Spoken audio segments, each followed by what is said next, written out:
ओम नमः शिवाय। अध्याय दूसरा तीसरा। चंचुला की प्रार्थना से ब्राह्मण का उसे पूरे शिव पुराण सुनाना और समय अनुसार शरीर छोड़कर शिवलोक में जा चंचुला का पार्वती जी की सखी एवं सुखी होना। ब्राह्मण बोले, नारी, सौभाग्य की बात है कि भगवान शंकर की कृपा से शिव पुराण की इस वैराग्य युक्त कथा को सुनकर तुम्हें समय पर चेत हो गया है। ब्राह्मण पत्नी, तुम डरो मत, भगवान शिव की शरण में जाओ। शिव की कृपा से सारा पाप तत्काल नष्ट हो जाता है। मैं तुमसे भगवान शिव की कीर्ति कथा से युक्त उस परम वस्तु का वर्णन करूंगा जिससे तुम्हें सदा सुख देने वाली उत्तम गति प्राप्त होगी। शिव की उत्तम कथा सुनने से ही तुम्हारी बुद्धि इस तरह पश्चाताप से युक्त एवं शुद्ध हो गई है, साथ ही तुम्हारे मन में विषयों के प्रति वैराग्य हो गया है। पश्चाताप ही पाप करने वाले पापियों के लिए सबसे बड़ा प्रायश्चित है। सत्पुरुषों ने सबके लिए पश्चाताप को ही समस्त पापों का शोधक बताया है। पश्चाताप से ही पापों की शुद्धि होती है। जो पश्चाताप करता है वही वास्तव में पापों का प्रायश्चित करता है, क्योंकि सत्पुरुषों ने समस्त पापों की शुद्धि के लिए जिस प्रायश्चित का उपदेश दिया है वह सब पश्चाताप से संपन्न हो जाता है। जो पुरुष विधि पूर्वक प्रायश्चित करके निर्भय हो जाता है पर अपने कुकर्म के लिए पश्चाताप नहीं करता, उसे प्राय उत्तम गति नहीं प्राप्त होती, परंतु जिसे अपने कुकृत्य पर हार्दिक पश्चाताप होता है वह अवश्य उत्तम गति का भागी होता है, इसमें संशय नहीं। इस शिव पुराण की कथा सुनने से जैसी चित्त शुद्धि होती है वैसी दूसरे उपायों से नहीं होती। जैसे दर्पण साफ करने पर निर्मल हो जाता है, उसी प्रकार इस शिव पुराण की कथा से चित्त अत्यंत शुद्ध हो जाता है, इसमें संशय नहीं है। मनुष्य के शुद्ध चित्त में जगदम्बा पार्वती सहित भगवान शिव विराजमान रहते हैं। इससे वह विशुद्धात्मा पुरुष श्री शाम्ब सदा शिव के पद को प्राप्त होता है। इस उत्तम कथा का श्रवण समस्त मनुष्यों के लिए कल्याण का बीज है, अतः यथोचित मार्ग से इसकी आराधना अथवा सेवा करनी चाहिए। यह भव बंधन रूपी रोग का नाश करने वाली है। भगवान शिव की कथा को सुनकर फिर अपने हृदय से उसका मनन एवं निधि ध्यासन करना चाहिए। इससे पूर्णतः चित्त शुद्धि हो जाती है। चित्त शुद्धि होने से महेश्वर की भक्ति अपने दोनों पुत्रों ज्ञान और वैराग्य के साथ निश्चय ही प्रकट होती है। तत्पश्चात महेश्वर के अनुग्रह से दिव्य मुक्ति प्राप्त होती है, इसमें संशय नहीं है। जो मुक्ति से वंचित है उसे पशु समझना चाहिए, क्योंकि उसका चित्त माया के बंधन में आसक्त है, वह निश्चय ही संसार बंधन से मुक्त नहीं हो पाता।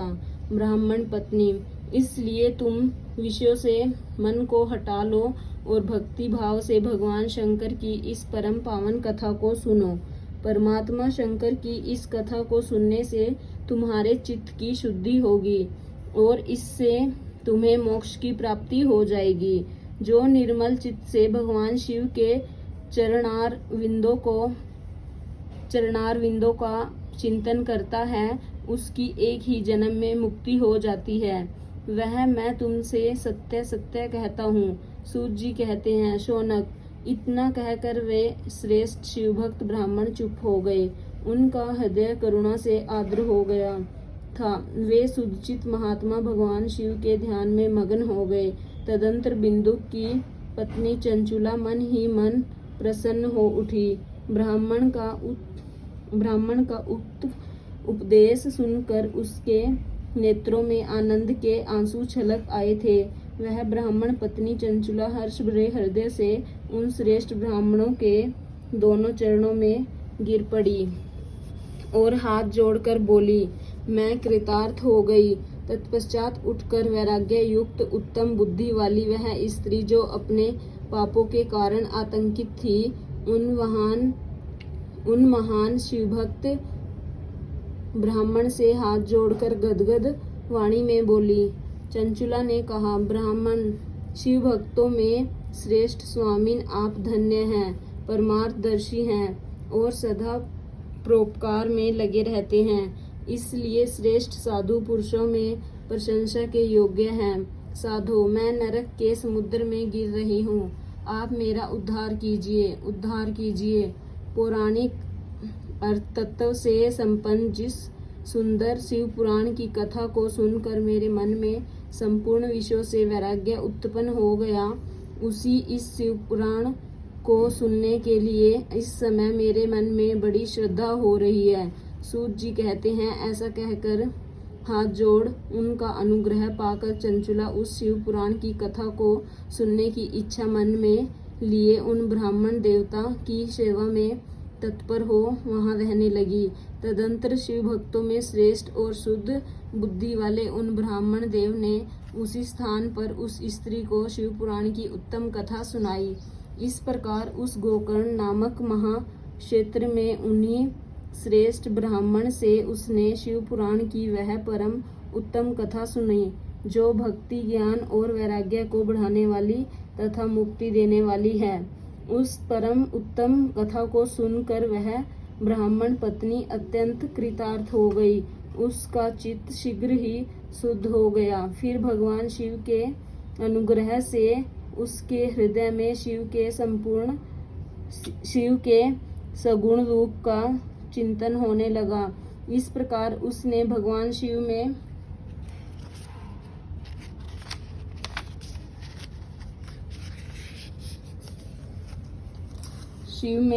लगी रहने वाली उत्तम बुद्धि पाकर शिव के सच्चिदानंद में स्वरूप का बारंबार चिंतन आरंभ किया। तत्पश्चात समय के पूरे होने पर भक्ति, ज्ञान और वैराग्य से युक्ति हुई। चंचुला ने अपने शरीर को बिना किसी कष्ट के त्याग दिया। इतने में ही त्रिपुर शूद्र भगवान शिव का भेजा हुआ एक दिव्य विमान द्रुत गति से वहां पहुंचा, जो उनके अपने गणों से संयुक्त और भांति भांति के शोभा साधनों से संपन्न था। चंचुला उस विमान पर आरूढ़ हुई और भगवान शिव के श्रेष्ठ पार्षदों ने उसे तत्काल शिवपुरी में पहुंचा दिया। उसके सारे मल धुल गए थे। वह दिव्य रूप धारिणी दिव्यांगना हो गई थी। उसके दिव्य अवयव उसकी शोभा बढ़ाते थे। मस्तक पर अर्धचंद्र का मुकुट धारण किए वह गौरांगी देवी शोभाशाली दिव्य आभूषणों से विभूषित थी। शिवपुरी में पहुंचकर उसने सनातन देवता त्रिनेत्रधारी महादेव जी को देखा। सभी मुख्य देवता उनकी सेवा में खड़े थे। गणेश, भृंगी, नदीश्वर तथा वीरभद्रेश्वर आदि उनकी सेवा में उत्तम भक्ति भाव से उपस्थित थे। उनकी अंग कांति करोड़ों सूर्य के समान प्रकाशित हो रही थी। कंठ में नील चिन्ह शोभा पाता था। 5 मुख और प्रत्येक मुख में 3-3 नेत्र थे। मस्तक पर अर्धचंद्राकार मुकुट शोभा देता था। उन्होंने अपने वामंग भाग में गौरी देवी को बिठा रखा था, जो विद्युत पुंज के समान प्रकाशित थी। गौरीपति महादेव जी की कांति कपूर के समान गौर थी। उनका सारा शरीर श्वेत भस्म से भासित था। शरीर पर श्वेत वस्त्र शोभा पा रहे थे।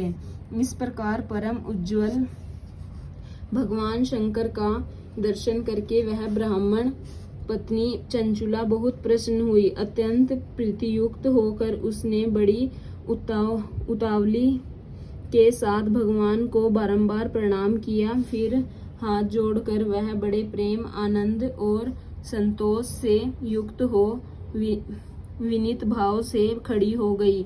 उसके नेत्रों से आनंदाश्रुओं की अविरल धारा बहने लगी तथा संपूर्ण शरीर में रोमांच हो गया। उस समय भगवती पार्वती और भगवान शंकर ने उसे बड़ी करुणा के साथ अपने पास बुलाया और सौम्य दृष्टि से उसी की ओर देखा। पार्वती जी ने तो दिव्य रूप धारिणी बिंदु का प्रिया चंचुला को प्रेम पूर्वक अपनी सखी बना लिया। वह उस परमानंदघन ज्योति स्वरूप सनातन धाम में अविचल निवास पाकर दिव्य सौख्य से संपन्न हो अक्षय सुख का अनुभव करने लगी। ओम नमः शिवाय।